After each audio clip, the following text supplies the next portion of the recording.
আসসালামু আলাইকুম, কেমন আছেন সবাই? আজ বানাবো ধনিয়া পাতার ভর্তা। আশা করি আমার এই রেসিপিটি আপনাদের ভালো লাগবে। তাই প্রথমে আমরা প্যানের মধ্যে পরিমাণ মতো কাঁচামরিচ, রসুন, পেঁয়াজ একসাথে দিয়ে দিলাম।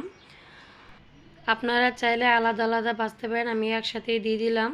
তারপরে এগুলোকে নেড়ে চেড়ে আমরা এগুলোর মধ্যে দিয়ে দিব পরিমাণ মতো লবণ। তারপর আমরা উপকরণগুলোকে ভালো করে নেড়ে চেড়ে এগুলো হালকা সিদ্ধ হওয়ার জন্য এগুলোকে আমরা ঢাকনা দিয়ে ঢেকে দিব।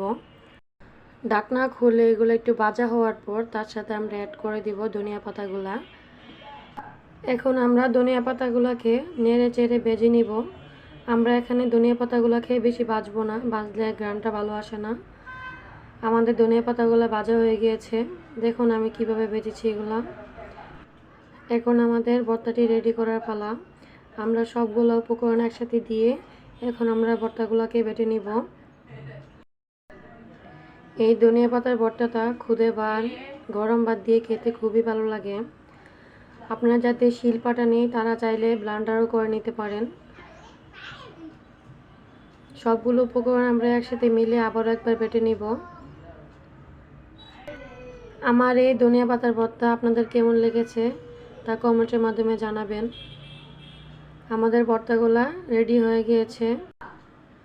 ভালো থাকবেন সবাই, আল্লাহ হাফেজ।